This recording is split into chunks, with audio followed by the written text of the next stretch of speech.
કચ્છના પલસાણાનું બલેશ્વર ગામ બેટમાં ફેરવાઈ ગયું છે। ગામ પાસેથી પસાર થતી 32 ગંગા ખાડી બે કાંઠે વહેતી થઈ રહી છે। ટાંકી ફળિયાના 30 થી 40 પરિવારો બેટ પર ફસાયા છે।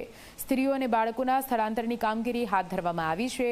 હાઈવે પર બનાવવામાં આવેલો પ્રોટેક્શન વોલના કારણે પાણી ભરાઈ ગયા છે। ખાડીમાં પાણીનો નિકાલ ન થતા હોવાથી લોકો પરેશાન થયા છે।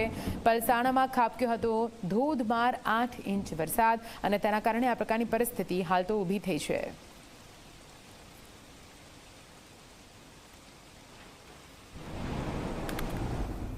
સુરત જિલ્લામાં સતત 2 દિવસથી ધોધમાર વરસાદ વરસી રહ્યો છે, ત્યારે સૌથી વધુ વરસાદ બારડોલી અને પલસાણા તાલુકામાં વરસ્યો છે। તેને જ લઈને ઠેર ઠેર જળબંબાકારની પરિસ્થિતિનું નિર્માણ થયું છે। હાલ હું આપને જે દ્રશ્યો બતાવી રહ્યો છું એ પલસાણા તાલુકાના બલેશ્વર ગામના છે, જ્યાં આ બલેશ્વર ગામ છે તે બેટમાં ફરવાયું છે। મહત્વનું છે કે સામેની તરફ જે ટાંકી ફળિયું આવેલું છે તે હાલ સંપર્ક તૂટી ચૂક્યો છે, કારણ કે જે સીધો સંપર્ક છે તે તૂટી ચૂક્યો, કારણ કે આજે બાજુમાં આવેલી 32 ગંગા ખાડી છે તેનો પાણીનો પ્રવાહ વધ્યો છે। બે કાંઠે જે ખાડી છે તે વહી રહી છે, તેના જ કારણે હાલ લોકો છે તે ભારે મુશ્કેલીમાં મુકાય છે। વિદ્યાર્થી હોય, ખેડૂતો હોય કે ધંધા રોજગાર અર્થે જતા હોય, તમામ લોકો અટવાઈ ચૂક્યા છે।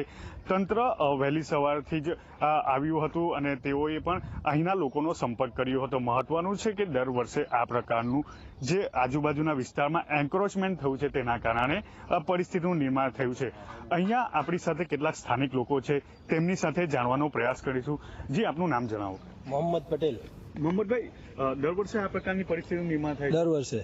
અચ્છા, શું કારણ શું છે કે આ પરિસ્થિતિનું નિર્માણ થાય છે અને લોકો દર વર્ષે આ પ્રકારની મુશ્કેલી વેઠે છે? એકચ્યુઅલી છે ને, પહેલા આટલું પાણી ભરાતું ન હતું, પણ હવે આગળ છે ને રાજહંસ કરીને